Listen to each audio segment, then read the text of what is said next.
A very good morning to all of you. This is Abhilasha Navada, your social science teacher.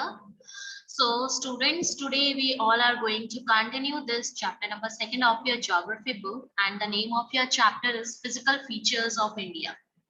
Till far we have discussed the Himalayan mountains, the northern plains, the peninsular plateau, and the Indian desert. So these four physiographic divisions of India, we already discussed it.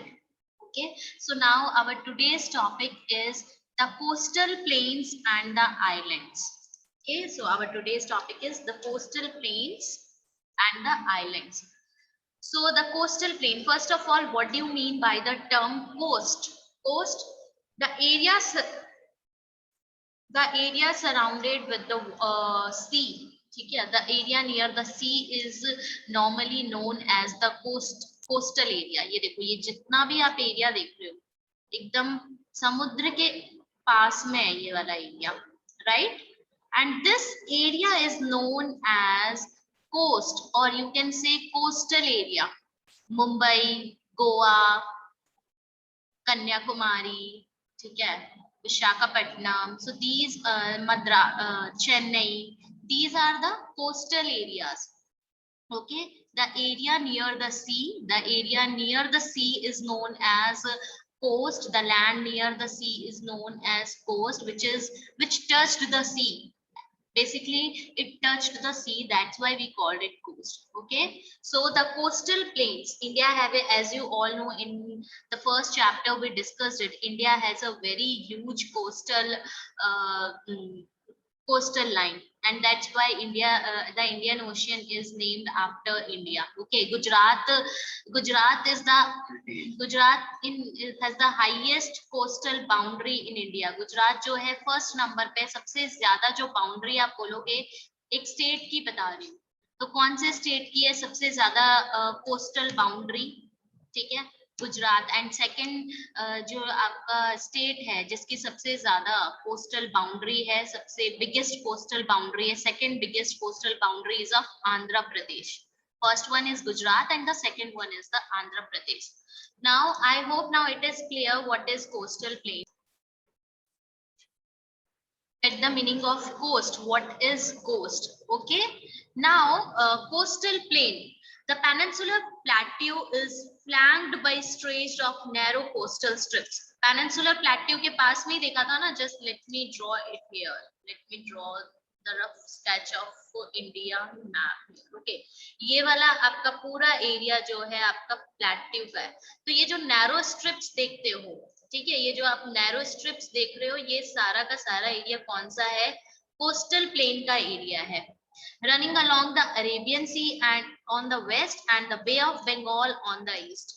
Waste में आपकी Arabian सी है और east में आपके कौन सा सी है? बे of Bengal है. The western coast sandwiched between the western Ghats and the Arabian Sea. Sandwich का मतलब वो खाने वाला सैंडविच नहीं है, यहाँ पे सैंडविच का मतलब कि वेस्टर्न कोस्ट, यहाँ पे अरेबियन सी है, यहाँ पे वेस्टर्न घाट्स है, इन दोनों के बीच में क्या है?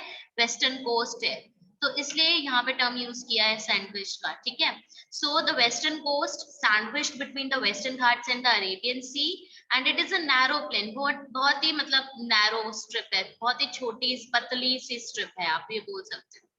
So the northern part of the coast is called Konkan. Mumbai से गोवा तक का जो एरिया है ना, यहाँ मुंबई से गोवा तक का एरिया, इसको हम बोलते हैं कोंकण प्लेन. ठीक है, और आपका सेंट्रल स्ट्रेच, इसको हम कन्नड़ प्लेन बोलते हैं. ये जो सेंट्रल स्ट्रेच है इसको हम कन्नड़ प्लेन बोलते हैं. एंड जो आपका सदर्न स्ट्रेच है उसको हम क्या बोलते हैं? उसको हम मालाबार कोस्ट बोलते हैं. तो वेस्टर्न कोस्ट में, वेस्ट साइड में three important coast are there. Mumbai Goa जो नॉर्दर्न पार्ट है, मुंबई गोवा वाला जो एरिया है उसको हमने क्या बोला है? उसको हमने कोंकण बोला है. सेंट्रल स्टेज इसको हमने क्या बोला है? कन्नड़ बोला है. और जो आपका सदर्न स्ट्रेच है उसको हमने कौन सा कोस्ट बोला है? मालाबार कोस्ट बोला है. ओके, और वही अगर हम इंडिया ईस्टर्न डायरेक्शन में देखें, ईस्टर्न कोस्ट में देखें, बे ऑफ बंगाल में, ठीक है। तो बे ऑफ बंगाल में जो आपका ये नॉर्थ ईस्टर्न पार्ट है, ठीक है, ये नॉर्दर्न पार्ट जो है इसको हमने नॉर्दर्न सिरकार बोला है, और जो सदर्न पार्ट है उसको हमने कोरामंडल कोस्ट बोला है। तो 5 कोस्ट पता चल गए वेस्टर्न साइड के कौन कौन से हैं। आपका ये जो वेस्टर्न साइड में आपके कौन से हैं, वेस्टर्न साइड में जो कोस्टल एरिया नॉर्दर्न पार्ट में मुंबई टू गोवा तक का एरिया जो है उसको हमने बोला है Konkan, KONKAN, Konkan, Mumbai Goa. Central stretch को हमने कन्नड़ प्लेन बोला है, कर्नाटका का एरिया आता है वहां पे कन्नड़ बोली जाती है, कन्नड़ प्लेन। जो आपका केरला का एरिया है, ठीक है, जो सदर्न पार्ट है वहां का कोस्ट, उस कोस्ट को हमने मालाबार कोस्ट का नेम दे रखा है। Okay, Malabar coast. एंड अगर हम ईस्टर्न कोस्ट की बात करें तो ईस्टर्न कोस्ट को 2 पार्ट्स में डिवाइड किया गया है, northern part and the southern part. Northern part जो है आपका कौन सा पार्ट है, आपका नॉर्दर्न सरकार के नाम से बोलते हैं, and the southern part northern सरकार, एंड ये जो सदर्न पार्ट है उसको हम कोरामंडल कोस्ट के नाम से जानते हैं। Okay, now I hope this is clear to you. Just look at the map of India also, you will get the idea. ठीक है, अब मैप ऑफ इंडिया में आपका जो है जो कन्नड़ प्लेन है उसको शो नहीं किए गए, तो don't confuse yourself. Just look at this. This one is the Konkan area, this one is the Kannada plain, and this one is the Malabar coast. Don't confuse yourself कि sometimes like नहीं होता है, ठीक है, आपके इस book में mention नहीं किया गया है, बट हमने वेस्टर्न कोस्ट को 3 पार्ट्स में डिवाइड किया गया है। Northern part Konkan, Konkan coast, central stretch को हमने कन्नड़ प्लेन कहा है, एंड द सदर्न स्ट्रेच को सदर्न साउथ वेस्ट को हमने साउथ वेस्ट कोस्ट को हमने मालाबार कोस्ट का नेम दिया है। वही अगर हम ईस्टर्न कोस्ट की बात करें 2 पार्ट्स में डिवाइड किया गया है, नॉर्दर्न सरकार, ठीक है, नॉर्दर्न पार्ट में नॉर्दर्न सरकार एंड सदर्न पार्ट में Coromandel coast. Okay, 5 parts I think coastal plains के आपको क्लियर है। Now, large rivers such as Mahanadi, the Godavari, the Krishna and the Kaveri have formed extensive delta on this coast. Delta, first of all, what is the meaning of delta? ठीक है, जब कोई भी water body, ठीक है, water body अपना जो है हम बोलते हैं ना माउथ ओपन करती है और सी में चली जाती है, कोई जरूरी नहीं है सी में चले जाएं, बट नॉर्मली सी में जो रिवर्स हैं अपना जो माउथ है रिवर्स में जाके अलग अलग दिशाओं में जाके ओपन करती है, उसको हम डेल्टा बोलते हैं। Now just look at the map of India, just look at this, Mahanadi जो है यहाँ से स्टार्ट हुई और महानदी, ठीक है, अब इसने अपने अलग अलग क्या है आप बोल सकते हो कि अलग अलग पाथ चूज कर लिया अलग अलग। तो ये क्या है, माउथ ओपन कर रही है, कहाँ से ओपन कर रही है, अपने इस रिवर के, और ये बे ऑफ बंगाल में जाके ड्रेन हो रही है। तो ये डेल्टा, इस एरिया को हम क्या बोलते हैं, इस एरिया को हम डेल्टा बोलते हैं, ठीक है। ये देखो ये डेल्टा है, सुंदरबंस डेल्टा ये रहा, जहाँ पे ब्रह्मपुत्र का और गंगा रिवर का डेल्टा है ये, ठीक है, यहाँ पे इंडस रिवर का डेल्टा है। तो ऐसे बहुत सारे रिवर्स हैं, ठीक है, और रिवर्स जब अपना किसी दूसरे बॉडी में जाके क्या करती है, अपने आप को ड्रेन कर देती है, तो दैट ये जो एरिया होता है उसको हम डेल्टा बोलते हैं। तो ये देखिए महानदी, गोदावरी, कावेरी, ठीक है, कृष्णा, इनका क्या है, महानदी, गोदावरी और कावेरी तो बे ऑफ बंगाल में अपना माउथ ओपन कर रही है डेल्टा, ठीक है, और कृष्णा भी है आपके इसमें। यहाँ पे जो उड़ीसा है, उड़ीसा में एक लेक है चिलिका लेक, ठीक है, चिलिका लेक जो है it is the largest salt water lake in India and it lies in the state of Orissa to the south of Mahanadi delta.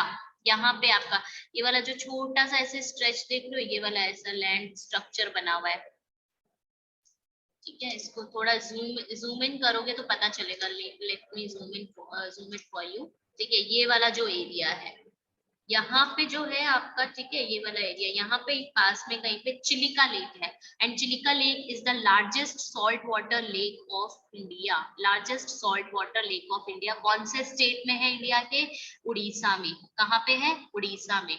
Okay, largest salt water lake of India is the Chilika lake. Okay, move further.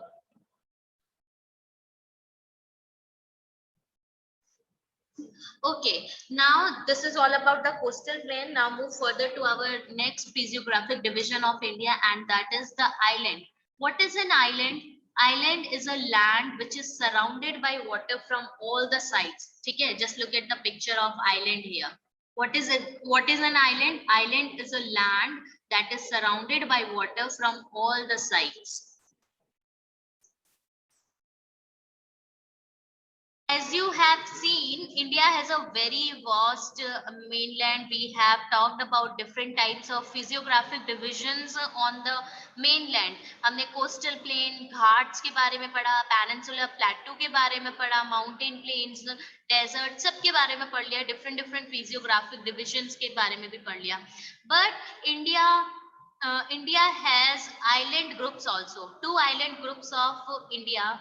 Okay, there are two island groups of India. First one is Lakshadweep and the second one is Andaman and Nicobar Islands. Lakshadweep Islands आपके कौन से सी में है? Arabian सी में लाई करते हैं. They are the group of islands. ठीक है, लक्षद्वीप के छोटे छोटे दो आपके ग्रुप्स हैं, आइलैंड्स बने हुए हैं. Lakshadweep and Andaman and Nicobar island lie on Bay of Bengal. Okay, so ये जो lies close to the Malabar coast of Kerala. अभी मालाबार कोस्ट आपको बताया था मैंने, मालाबार कोस्ट है, मालाबार कोस्ट के पास में ही जो है आपका लक्षद्वीप आइलैंड जो है लाई करता है. पहले बिफोर 1973 जो लक्षद्वीप का नेम था वो क्या था? लाकाडाइव था. क्या बोलते थे हम? लाकाडाइव बोलते थे. और Lakadive, Minicoy, and Amingdive. These were the earlier names for the Lakshadweep island. Lakadive, Minicoy, and Amingdive. But 1973 में जो amendments हुई थी हमारे constitution में, उसके बाद ये Lakadive, Minicoy and Amingdive का जो name है change करके लक्षद्वीप island कर दिया गया था. ठीक है. इट कवर स्मॉल एरिया, बहुत ही छोटा एरिया कवर करते हैं. क्या? 32 स्क्वायर किलोमीटर तक का एरिया कवर करते हैं. कावारती जो लक्षद्वीप की आपकी कैपिटल है, is the administrative headquarters of Lakshadweep. Capital है तो मेनली जो है एडमिनिस्ट्रेटिव जितने भी थिंग्स है वो इस आइलैंड ग्रुप्स में होते हैं. Great diversity of flora and fauna, बहुत सारे हमें फ्लोरा फोना यहाँ पे देखने को मिलते हैं. प्लांट स्पीसीज, एनिमल स्पीसीज हमें काफी देखने को मिलते हैं. और ये जो आइलैंड है ना बच्चे, यहाँ पे एक पिट्टी आइलैंड है. ठीक है, पिट्टी आइलैंड बोलते हैं जो अनइनहैबिटेड है. मतलब अनइनहैबिटेड का मतलब है यहाँ पे कोई भी ह्यूमन बीइंग नहीं रहता है. और ये यहाँ पे एक बर्ड सेंचुरी है, मतलब बहुत अलग अलग तरीके के बर्ड्स हमें यहाँ पे पाए जाते हैं. पिट्टी आइलैंड ऑफ लक्षद्वीप में अनइनहैबिटेड है, ह्यूमन बींग्स यहाँ पे नहीं रहते हैं. ठीक है. और लक्षद्वीप आइलैंड की जो सबसे इम्पोर्टेंट फीचर है, क्यों इतना सिग्निफिकेंट है और एक खासियत जो है कि ये जो आइलैंड है कोरल्स से बना गया है. कोरल्स, स्मॉल कोरल आइलैंड बोला जाता है. कोरल्स होते हैं क्या है? Coral polyps. एक कोरल पॉलिप्स आप बोल सकते हो कि एक एनिमल है. ठीक है, जेलीफिश जैसा एक एनिमल है. जब उनकी डेथ हो जाती है तो उनके स्केलेटन्स वहीं पड़े रहते हैं और उसके ऊपर अगेन पॉलिप्स जो है ग्रो करने लग जाते हैं, फिर पॉलिप्स ग्रो करने लग जाते हैं. और इससे क्या होता है? उनके स्केलेटन से ही पूरा आइलैंड बन जाता है. ठीक है, उनके स्केलेटन से ही पूरा लैंड बन जाता है और उसी को हम कोरल आइलैंड बोलते हैं. तो they are short lived microscopic organism which lives in colonies. colonies का मतलब कि ग्रुप में रहते हैं वो लोग. जैसे ants live in colonies. एंट भी कॉलोनीज में रहती है. आपने देखा होगा एंट का पूरा झुंड जाता है तो ये भी कॉलोनीज में रहते हैं. They flourish in shallow mud free and warm waters. अब नैरो वाटर्स में, शैलो वाटर्स में मतलब किनारों में जो है ये ग्रो करते हैं. वार्म वाटर मतलब कि किनारों में हमें ज्यादा देखने को मिलते हैं. दे सीक्रिएट कैल्शियम कार्बोनेट. अपने अंदर से क्या सीक्रिएट करते हैं? Calcium carbonate. कैल्शियम बहुत ज्यादा होता है, कैल्शियम कार्बोनेट को ये सीक्रिएट करते हैं. और जब कोरल सीक्रिएशन होता है तो इनके स्केलेटन्स जो हैं, स्केलेटन्स मतलब क्या होता है? हड्डियों का ढांचा होता है ना. तो जब कोरल्स पॉलिप्स इनकी जब डेथ हो जाती है, ज्यादा टाइम के लिए नहीं रहते हैं ये लोग, बहुत कम टाइम पीरियड होता है जो लिविंग है उनकी. ठीक है, लाइफ स्पैन बहुत कम होता है. तो कोरल्स क्या है? कॉलोनीज में रहते हैं. जब उनकी डेथ हो जाती है तो उनके स्केलेटन्स वहीं पड़े रहते हैं और स्केलेटन से क्या होता है, वो क्या फॉर्म करते हैं, उस स्केलेटन से इनकी पूरी एक पूरा लैंड फॉर्म हो जाता है, ठीक है।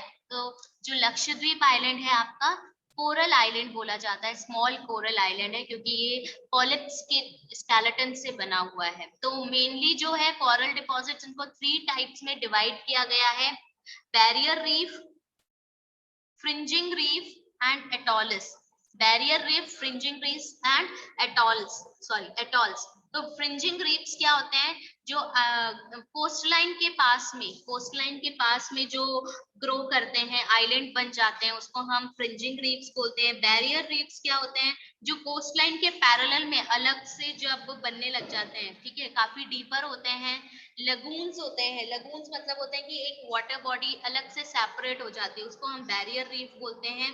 और एटॉल्स क्या होते हैं, रिंग्स ऑफ कोरल, मतलब रिंग्स के जैसा जो है वो कोरल्स बनता है, ठीक है, रिंग्स के जैसा वो क्या बनाने लग जाते हैं, एक लैंड एरिया बनाने लग जाते हैं। स्पेशली ये कहाँ पे लोकेट होते हैं, मिडल ऑफ द सी के मिडल में ये क्रिएट होते हैं।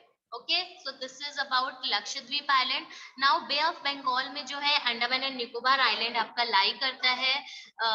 काफी बड़ा, they are like bigger in size and scattered in different numbers of islands, बहुत सारे islands हैं। The entire island is divided into 2 broad categories. First one is the Andaman, जो north का part है वो आपका Andaman part है, और जो south का part है उसको हम निकोबार बोलते हैं, Nicobar island. And it is believed that these islands are an elevated portion of submarine mountains. ठीक है, ऐसा बोलता है कि, ऐसा बोला जाता है कि एक बार मतलब माउंटेन्स जो पानी के अंदर चले गए थे, उसी का पार्ट है ये जो अंडमान एंड निकोबार आइलैंड है, ठीक है, वही एमर्ज होके आए हैं। So these island groups are of great strategic importance for the country. There is a great diversity of flora and fauna, plant species, animal species, काफी अच्छे उस पे ग्रेट डाइवर्स है, बहुत अलग अलग तरीके की हमें प्लांट स्पीसीज और एनिमल स्पीसीज यहाँ पे देखने को मिलती है। एंड इक्वेटर के पास में लाई करता है, तो यहाँ का जो क्लाइमेट है इक्वेटोरियल क्लाइमेट है, और फॉरेस्ट भी काफी अच्छा फॉरेस्ट कवर करता है। और इवन जब मॉनसून आता है तो सबसे पहले जो लैंड है इंडिया की लैंड में, ये लक्षद्वीप और अंडमान निकोबार आइलैंड में ही सबसे पहले आपका मॉनसून आता है, और जाता भी सबसे लास्ट में है। ये हम अपने फर्दर चैप्टर जो क्लाइमेट है उसमें डिस्कस भी करेंगे कि क्यों होता है ऐसा। Okay, so now one interesting thing about Andaman and Nicobar groups of island. India's only active volcano is found on Barren Island. एक only active volcano Barren Island में found होता है, और वो Barren Island कौन से island का part है, Andaman and Nicobar Island का part है। Okay, so now class we have discussed like different physiographic units which is mentioned in your book. ठीक है, we have discussed about different physiographic divisions of India. Like each one has their own features, unique features. So इसमें से जो mountains हैं, the mountains are the major sources of water and forest wealth. They are the major sources of water and forest wealth for our country. Northern plains are also known as the granaries of the country. Granaries क्या होता है, जहाँ पे अनाज रखा जाता है उसको हम ग्रैनरीज बोलते हैं। तो नॉर्दर्न पार्ट प्लेन्स जो है सबसे ज्यादा फर्टाइल सॉइल है, एग्रीकल्चर बहुत ज्यादा यहाँ पे एग्रीकल्चर बहुत ज्यादा होता है, that's why it is also known as granaries of the country. So plateau, it is the storehouse of your minerals, and obviously it plays a very crucial role, very vital role in industrialization. And the coastal region and the island groups providing sites for fishing and port activities. ठीक है, port activities हो गई, एक्सकर्शंस हो गए, fishing हो गई, इसके लिए काफी ज्यादा जो है कोस्टल रीजन और आइलैंड ग्रुप्स जो है हमारे Lakshadweep island and Andaman Nicobar island माने जाते हैं। So these are like the diverse physical features of our vast land India, and and this land have immense future possibilities because we have like very much diversities in every sense. if we talk about religion, culture, land, relief, topography, in everything we have like diversity, and it is like quite possible that we have uh, mm, such a great development in our for our coming generation in this vast land India. So class, this is all about today. Thank you so much for joining the class.